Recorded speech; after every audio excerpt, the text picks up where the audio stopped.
will you purchase my car for rupees 10 lakhs? बच्चों इस offer में कोई मिस्टेक है क्या? ओ, सैवियो का बहुत खतरनाक डाउट है। पार्क कहाँ करते हैं सर? सैवियो ने एकदम सीरियसली ले लिया मेरा लेक्चर। एनीवे, सो हाँ, सुनो बच्चों। अब मैंने कहा, ऑफर दिया मैंने हितेन को, will you purchase my car. नहीं नहीं, पूरा एग्जांपल समझ लीजिए तभी आंसर दीजिएगा। Will you purchase my car for rupees 10 lakhs?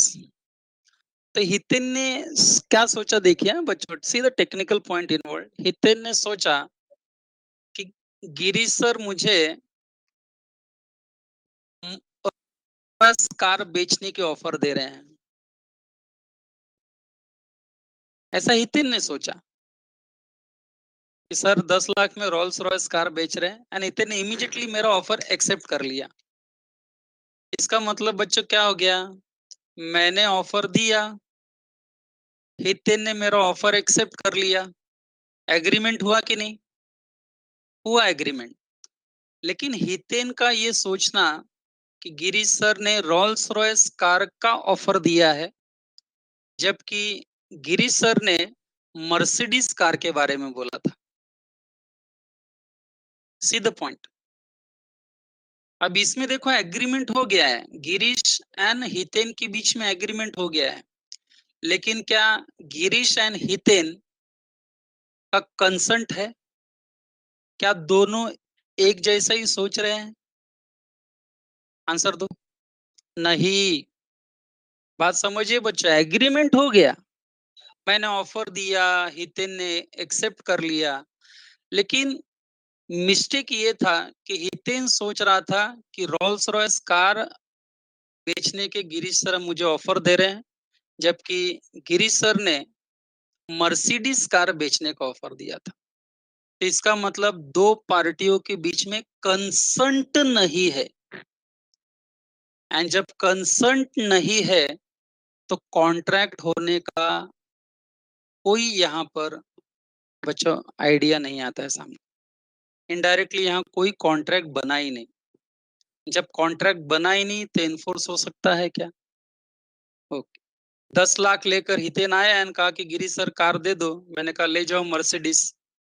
उनका नहीं सर रोल्स रॉयस। मैंने कहा नहीं, ये तो मैं तो मर्सिडीज बेचने का ऑफर दिया था। आर्ग्यूमेंट्स थोड़ा होगा। लेकिन क्या हितेन जाकर कोर्ट में मेरे खिलाफ केस कर सकते हैं? आंसर दो, आंसर दो। एग्रीमेंट है फिर भी नहीं केस हो सकता, क्योंकि दोनों के बीच में क्या नहीं था? आंसर लिखो। दोनों के बीच में क्या नहीं था? कंसर्ट नहीं था। Very good. दोनों के बीच में कंसर्ट नहीं है। Both the parties are not thinking in the same way and same sense. There is no identity of minds between this two people. Okay, आप इसको एक तरह से बायलैटरल मिस्टेक भी बोल सकते हो। आगे हम पढ़ेंगे बायलैटरल मिस्टेक। बाय दोनों, दोनों पार्टियों की तरफ से मिस्टेक हुआ है। इसका मतलब दोनों पार्टियों के बीच में कंसेंट नहीं है। एंड बच्चों जब कंसेंट नहीं है, वैलिड कॉन्ट्रैक्ट कभी अराइज नहीं हो सकता। अब आपका डाउट आएगा सर फ्री कंसेंट क्या है? वो हम डिस्कस करेंगे टॉपिक में। अभी फिलहाल वो टेंशन मतलब, फिलहाल you have to understand the word consent. अब बच्चों ये आपको लाइफ लॉन्ग वर्ड अभी याद रखना है। ओके, आप सीए फाइनल तक ये वर्ड आपको सामने आएगा लॉ में। सीएस तक आपको हर लॉ में ये जहां जहां कॉन्ट्रैक्ट एक्ट आएगा आपके सामने ये वर्ड आएगा, कंसेंट। नेक्स्ट पॉइंट, शायद मुझे कल डाउट पूछा था, एक्जैक्टली किसने पूछा था, अभी सैवियो ने शायद पूछा था, पता नहीं। बच्चों नेक्स्ट पॉइंट ये है कि competencies of the parties. Competencies of the parties, parties. Okay, parties मतलब जो एग्रीमेंट करते हैं वो दो पार्टीज, कम से कम दो पार्टीज। और ऑफर देने वाला एंड एक एक्सेप्टेंस करने वाला। बरोबर है? Parties, competencies of parties. बच्चे यहाँ पर एकदम सिंपल लैंग्वेज में आपको मैं बता दूं, किसी भी वैलिड कॉन्ट्रैक्ट को अगर अराइज करना है तो जो पार्टीज एग्रीमेंट कर रहे हैं एक दूसरे से, they must be competent enough to enter into valid contract. That means हमारा जो लॉ है इंडियन कॉन्ट्रैक्ट एक्ट, उसके हिसाब से, ये लाइन ठीक से सुनो, उसके हिसाब से माइनर्स, बच्चे जिनकी एज 18 साल के नीचे है, बिलो 18 इयर्स जो होते हैं, चाहे गर्ल हो या बॉय हो, उन्हें हम माइनर्स कहते हैं। माइनर्स। दूसरा, पर्सन ऑफ अनसाउंड माइंड, जिसको हम बोलते हैं ना मैड पर्सन, अनसाउंड माइंड, जिसकी मानसिक स्थिति ठीक नहीं है। मैड पर्सन, इडियट्स, लुनेटिक्स, बहुत सारे शब्द हैं। Common word is person of unsound mind. And third, any person who is disqualified under any act, under any law of India. Example, prisoners, jail में जो कैदी होते हैं, they are disqualified persons. वो जब तक जेल में है तब तक वो एग्रीमेंट नहीं कर सकते, उन्हें कॉन्ट्रैक्ट करने का अलाउड नहीं है। तो ये कॉम्पिटेंसीज ऑफ पार्टीज में मैंने क्या कहा, रिवर्स नेगेटिव पढ़ाया। Who are the parties, who are the persons not competent to enter into contract?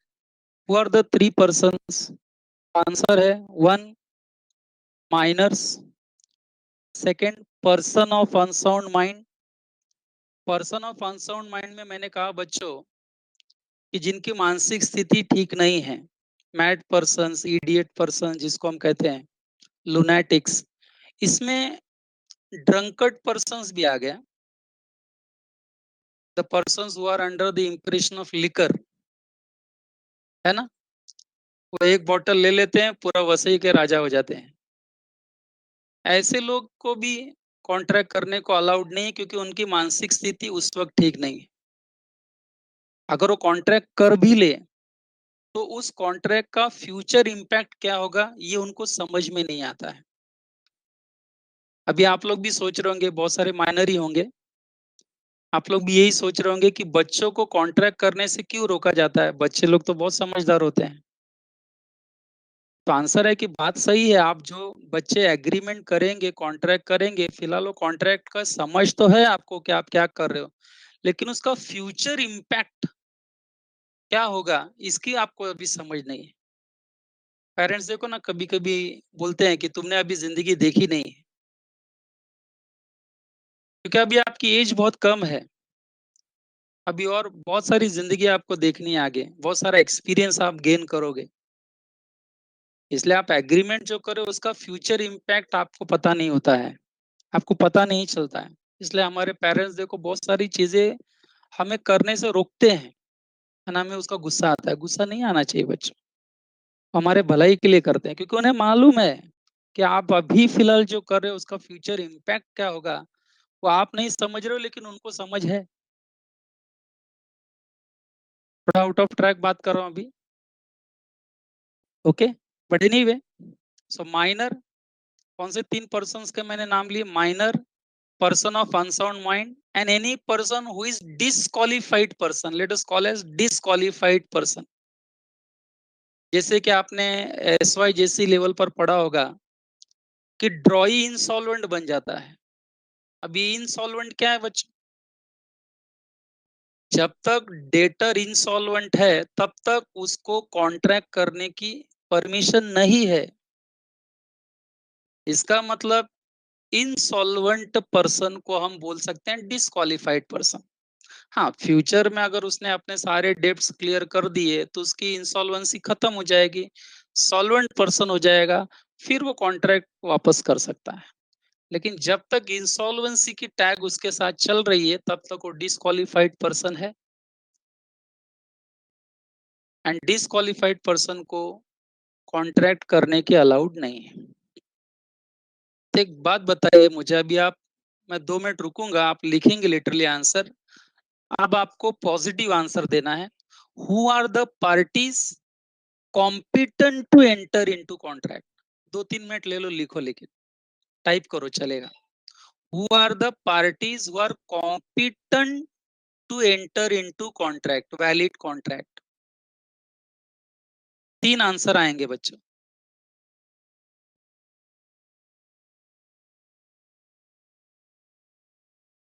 Ethane minor कहां से आ गया भैया? मैंने पॉजिटिव क्वेश्चन पूछा। हाँ, बाकी सब लोग सही लिख रहे हैं। इथेन, मैंने पॉजिटिव क्वेश्चन पूछा, यहाँ पे मिस्टेक होता है एग्जाम में। Question can be asked in negative way also and positive way also. Who are the persons not competent to enter into contract? तब आपका आंसर सही है, माइनर। बट अभी मैंने क्या प्रश्न किया आपसे, सुने क्या? मैंने क्या कहा? Who are the persons who are competent to enter into contract?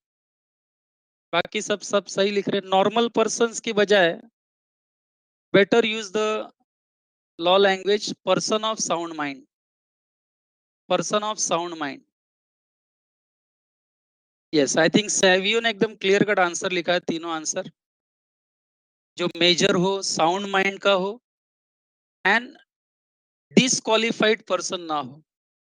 Very good.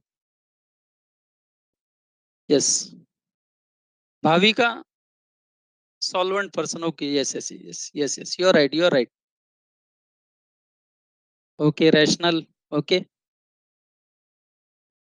हाँ। Any doubt?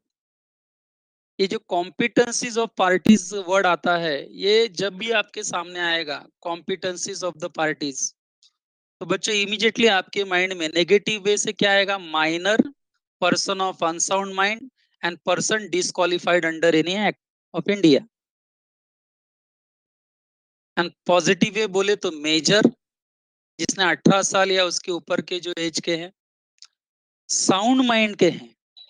से किसी ने रैशनल लिखा था, बहुत सही वर्ड है। Okay, and person not disqualified under any act, not disqualified under any act. Okay, so ये पूरा टॉपिक आगे आएगा, पढ़ना है एकदम डिटेल में। अभी तो मैं अभी शॉर्टकट में आपको इसकी जानकारी दे रहा हूँ बच्चों, ताकि सेक्शन 10 में जब भी बोलूं तब आपको क्लियर हो जाए। आगे जब सेक्शन 10 बोलूंगा मैं, तो आपको इमीडिएटली याद आ जाना चाहिए, हाँ, agreement, concern, competencies of parties, ये सब आपको इमीडिएटली क्लियर हो जाना चाहिए। ओके, नेक्स्ट पॉइंट स्क्रीन पर। Yes, any doubt students, any doubt?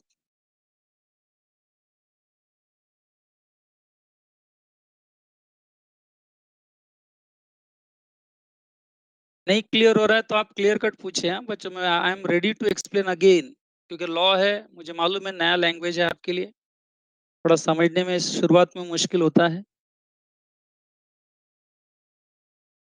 Okay, कोई डाउट नहीं है, ठीक। बच्चों नेक्स्ट पॉइंट इज, सेक्शन 10 में next point is lawful consideration. बच्चों आपको लगता नहीं मैंने कंसिडरेशन वर्ड ऑलरेडी डिस्कस किया हुआ है? कंसिडरेशन वर्ड, एवरी प्रॉमिस और set of promises forming consideration for each other, इसका डेफिनेशन था ये एग्रीमेंट का। सही है, consideration something in return, something in return. And उसी दिन मैंने डिस्कशन किया था कि समथिंग इन रिटर्न मतलब हमेशा मनी एंगल में मत सोचिएगा बच्चों, always in terms of money, ये मत सोचो। समथिंग इन रिटर्न मतलब एनीथिंग, मेरे सर्विस के बदले I can demand money, I can demand another service, I can demand any goods, anything. मैंने अगर आपको कोई सर्विस दिया है तो उसके बदले आप मुझे जो देंगे, कि चाहे वो पैसा हो, चाहे 50 किलो चावल हो, मैंने मांगा था एक स्टूडेंट से पहले लेक्चर में, कुछ भी, एनीथिंग। अब ये जब एग्रीमेंट में कंसिडरेशन होना बहुत जरूरी है, पूरा का पूरा टॉपिक हम पढ़ेंगे। एंड आई थिंक पूरे इंडियन कॉन्ट्रैक्ट एक्ट में सबसे ज्यादा टेक्निकल लैंग्वेज इसी टॉपिक में यूज हुआ है, आने वाले लेक्चर में हम पढ़ेंगे। consideration. But right now, let us discuss again. Consideration means something in written. Sentence को ठीक से सुनेंगे. Any agreement made without consideration. Any agreement made without consideration is not valid contract. Actually, it is void contract, but right now, purposefully, I'm not using the word void because I'll be discussing that in types of contracts. So let us use the word it is not valid contract. So consideration is must. किसी भी agreement में consideration is must, and to arise valid contract that consideration must be lawful. Unlawful नहीं होना चाहिए, lawful होना चाहिए. Lawful consideration give arise to valid contract. बच्चों बात जरा समझिए, स्प्लिट करके समझिए. एक तो किसी भी एग्रीमेंट को वैलिड कॉन्ट्रैक्ट करने के लिए पहली बात तो कंसिडरेशन होना चाहिए, एंड वैलिड कॉन्ट्रैक्ट करने के लिए वो कंसिडरेशन लॉफुल होना चाहिए. अनलॉफुल कंसिडरेशन अगर है, कंसिडरेशन है लेकिन अनलॉफुल कंसिडरेशन है, तो it will never give arise to valid contract. It is contract but invalid contract. Court is not going to honor such type of contracts which has unlawful consideration. मैं opposite word use कर रहा हूं. Consideration is there but unlawful consideration. So very important statement. Any agreement made without consideration, पहली बात तो ये contract ही नहीं हो गया एक तरह से, क्योंकि जिसमें कंसिडरेशन ही नहीं है वो कॉन्ट्रैक्ट कहां से हो गया. बराबर है. एंड दूसरा, वैलिड कॉन्ट्रैक्ट के लिए कंसिडरेशन का लॉफुल होना जरूरी है.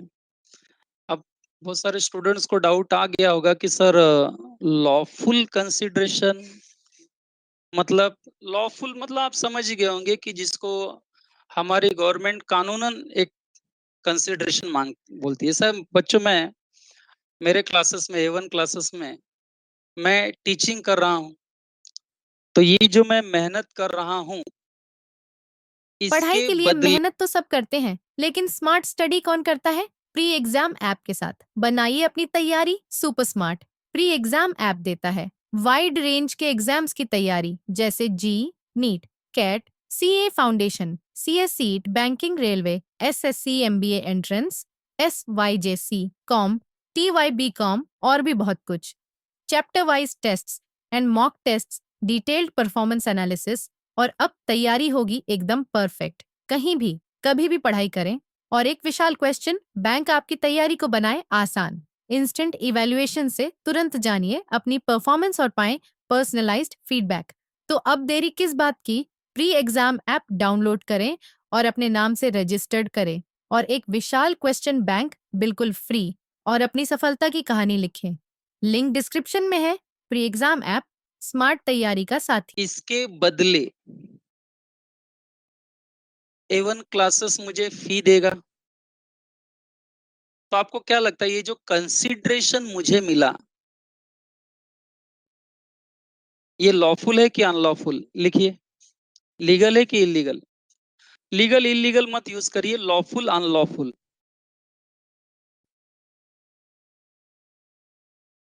लॉफुल है ना?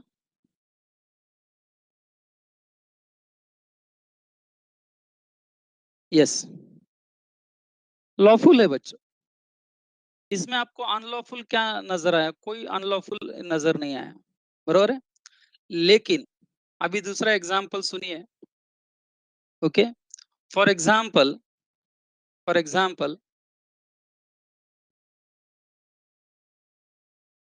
बच्चों,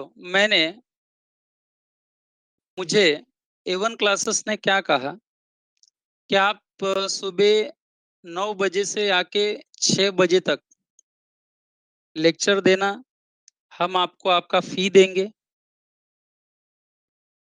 तो ये लॉफुल कंसिडरेशन है. एंड साथ में उन्होंने ये भी मेरे से एक और एग्रीमेंट किया कि 9 से 6 बजे तक या 10 से 6 बजे तक आप लेक्चर लेंगे, उसका हम फी देंगे। एंड रात को हम सभी प्रोफेसर्स मिलके स्मगलिंग करेंगे। आप स्मगलिंग करने में हमें मदद करिए, उसका हम अलग से 25,000 रुपये आपको देंगे। स्मगलिंग करने में आप मदद कीजिए, उसका हम अलग से 25,000 रुपया देंगे। तो बच्चों ये क्या हो गया? 25,000 रुपया, 25,000 क्या हो गया? अनलॉफुल हो गया। कंसिडरेशन है, मान लिया ना, कंसिडरेशन है, समथिंग इन रिटर्न तो है। मैं स्मगलिंग में मदद करूंगा, उसके बदले 25,000 रुपया मिलेंगे मुझे, कंसिडरेशन तो है। लेकिन क्या ये लॉफुल है? नहीं बच्चों, ये अनलॉफुल कंसिडरेशन है। तो होगा क्या? पढ़ाने वाला जो कॉन्ट्रैक्ट है वो एनफोर्स्ड, वो वैलिड कॉन्ट्रैक्ट में चला जाएगा। एंड स्मगलिंग वाला कॉन्ट्रैक्ट जो है बच्चों, वो वैलिड कॉन्ट्रैक्ट का हिस्सा नहीं है, वैलिड कॉन्ट्रैक्ट का हिस्सा नहीं है। ओके, जैसे कि मैं आपसे पूछूं, एग्जाम्पल, A1 क्लासेस ने मुझे पढ़ाने का पैसा नहीं दिया, 10 से 6 पढ़ाने का पेमेंट अगर उन्होंने मुझे नहीं दिया, देने से मना कर दिया, तो क्या मैं A1 क्लासेस के ऊपर लीगली केस कर सकता हूं? आंसर दो। हाँ, यस और नो? यस। क्यों कर सकता हूं? क्योंकि हमारे बीच में एक वैलिड कॉन्ट्रैक्ट था, सपोर्टेड बाय लॉफुल कंसिडरेशन। अब दूसरी बात सुनते जाइए। दूसरी बात, रात को आप स्मगलिंग में हमें मदद करेंगे, उसका 25,000 रुपया देंगे। मैंने मदद की, लेकिन 25,000 रुपया A1 ने मुझे नहीं दिया। उस 25,000 रुपए के लिए क्या मैं A1 पर केस कर सकता हूं? No. Very good. That is what the difference I am trying to explain from first lecture, कि वैलिड कॉन्ट्रैक्ट इन्फोर्स हो जाएंगे, इंडियन कोर्ट आपको मदद करेगा, है ना, वो कोर्ट को आपका मतलब हक दिलाने में। लेकिन अगर वैलिड कॉन्ट्रैक्ट नहीं है तो इंडियन कोर्ट इन नो वे आपकी कोई मदद नहीं करेगा उसको सॉल्व करने में। ऐसे भी आप कॉमन लैंग्वेज में समझ सकते हैं, कॉन्सेप्ट क्लियर करने के लिए। Are you getting this? Yes, कोई डाउट हो तो बच्चों प्लीज पूछो। Okay, so lawful consideration. Okay, उसके बाद एक लीगल ऑब्जेक्ट, लीगल यानी लॉफुल ऑब्जेक्ट, आप लॉफुल ऑब्जेक्ट भी कह सकते हैं। अब कंसिडरेशन का मतलब क्या था? Something in return. तो ऑब्जेक्ट मतलब क्या? What is object? जब दो लोग आपस में एग्रीमेंट करते हैं, तो एग्रीमेंट करने के पीछे उनकी ऑब्जेक्टिव क्या है? सी, लेन देन तो चलेगा, क्या लेना है क्या देना है वो, लेकिन मेन जो एग्रीमेंट हो रहा है उसके पीछे उनकी ऑब्जेक्ट क्या है? ऑब्जेक्ट मतलब आप बोल सकते हो कि जैसे कि purpose. What is the purpose और डिजाइन जिसको हम कहते हैं, एग्रीमेंट करने के पीछे उनका उद्देश्य क्या है, ये भी देखते हैं लॉ। बरोबर है? फॉर एग्जाम्पल बच्चों, जैसे कि मैंने अभी अभी वो एग्जाम्पल दिया, उसी को मैं कवर कर रहा हूँ कि मैं और मयूर सर, हम लोग ने एक बार, हम लोग होटल में गए, कॉफी पी रहे थे, एंड हम लोग आपस में डिसाइड किया कि सुबह हम A1 में पढ़ाएंगे,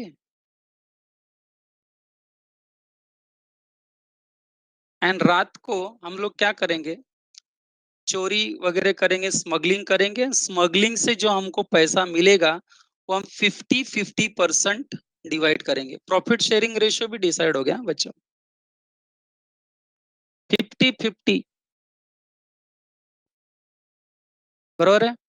तो इसमें क्या हुआ कि A1 में जहां तक पढ़ा रहे हैं वो पर्पस एकदम क्लियर है, लीगल है, लीगल पर्पस है, पढ़ाना बच्चों को, ये लॉफुल पर्पस है। लेकिन हम दोनों मिलके रात को चोरी करेंगे, स्मगलिंग करेंगे, एंड जो भी इनकम होगी हम 50-50% आपस में शेयर करेंगे। बच्चों ये भी हम दोनों ने एग्रीमेंट किया, एग्रीमेंट हुआ, लेकिन इस इस एग्रीमेंट के पीछे जो हमारा ऑब्जेक्ट है that is unlawful, forbidden by law जिसको हम कहते हैं, बरोबर है।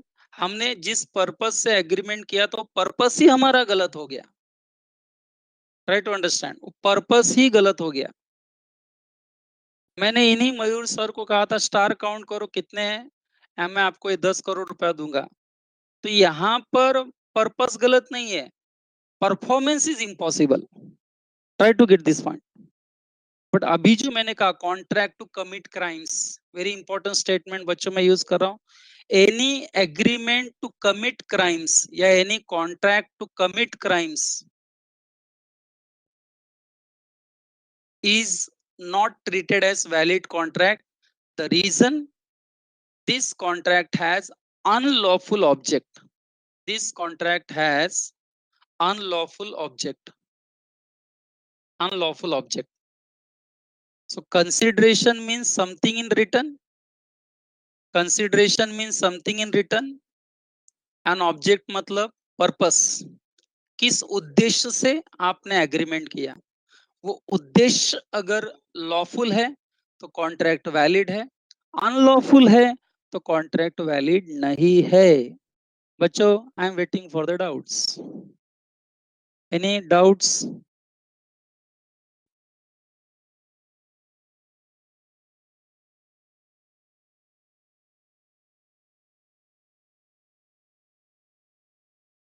आंसर दे रहे हैं सब लोग? कोई डाउट? कोई डाउट नहीं है?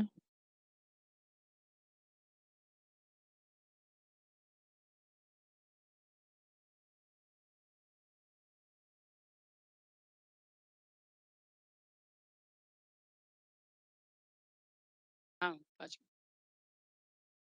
यस, कोई डाउट नहीं है। Okay, very good.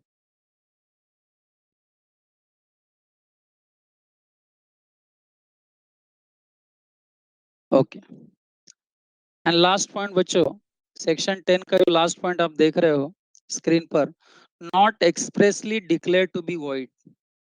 ये जो वॉइड शब्द है, आई वॉज नॉट यूजिंग, मैं इसको पर्पसफुल यूज नहीं कर रहा था क्योंकि ये टाइप्स ऑफ कॉन्ट्रैक्ट में हम पढ़ने वाले थे। Okay, valid contract is enforceable by law, तो वॉइड उसका अपोजिट है, नॉट एनफोर्सेबल बाय लॉ, बराबर है। Not expressly declare to be void मतलब कोई ऐसा कॉन्ट्रैक्ट जिसको लॉ ने अपने तरफ से अगर वॉइड डिक्लेयर कर दिया है तो फिर वो एनफोर्स नहीं हो सकता। लॉ के हिसाब से अगर वो वॉइड है, वॉइड मतलब not valid, will be discussing that, बराबर है। तो बच्चों ऐसे कॉन्ट्रैक्ट्स को हम लोग नॉट वैलिड कॉन्ट्रैक्ट कहेंगे, जैसा कि इसमें बहुत सारे एग्जांपल्स हम पढ़ने वाले हैं। ऐसा I just give one example to get that idea. Not expressly declare to be void जिसको हम कहते हैं agreement in restraint of trade,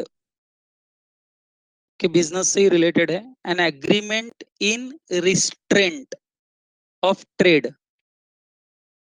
when I use the word an agreement in restraint of trade मतलब क्या, कि मैं किसी और व्यक्ति के साथ एग्रीमेंट करता हूं एंड ये कहता हूं कि मैं तुमको 10 लाख रुपए दूंगा, तुम ये बिजनेस नहीं करोगे। तो बच्चों ऐसे एग्रीमेंट्स को हमारी इंडियन कोर्ट हॉनर नहीं करेगी, क्योंकि ऐसे एग्रीमेंट या कॉन्ट्रैक्ट करने से लॉ ने खुद मना किया है। आप किसी भी व्यक्ति को कोई भी लॉफुल बिजनेस या प्रोफेशन कैरी आउट करने के लिए मना नहीं कर सकते। ओके, किसी भी व्यक्ति को, वो इंडिया में कहीं पर भी जाकर किसी भी प्लेस पर कोई भी लॉफुल बिजनेस कर सकता है एंड उसको ऐसा करने से रोकने वाला अगर आप एग्रीमेंट करते हो तो इसको हम कहते हैं agreement in restraint of trade, and such agreements are declared void by the law. And जो लॉ ने ही वॉइड डिक्लेयर कर दिया है, वॉइड मतलब नॉट वैलिड, तो हम उसको जबरदस्ती फिर वैलिड नहीं बना सकते। सेंटेंस का मतलब जरा अंडरस्टैंड करना। ओके, सो इसके ऊपर और कुछ एग्जांपल के साथ हम डिस्कस करेंगे in the next lecture. Okay, next lecture will be discussing types of contracts and all, where we'll be discussing in a very detail the meaning of the word void. फिलहाल void word को लेकर अगर आपको कोई doubts आ रहे हैं तो please do not ask that doubt, we'll be discussing that in detail in the next lecture. Okay, so there are many examples, not only one, there are many examples जिसको law ने अपने तरफ से expressly declare किया है कि ये contract valid नहीं है। जब लॉ ने कहा है जब वैलिड नहीं है तो आप क्यों बना रहे हो भैया वैसा कॉन्ट्रैक्ट, जब लॉ ने मना किया है बनाने के लिए। तो ऐसे कॉन्ट्रैक्ट अगर आप बना भी लेते हो तो भी लॉ बोल देगा इमीडिएटली ये वैलिड नहीं है। Okay, so just I give you 2 minutes, any doubts please ask, otherwise that's all for today's lecture.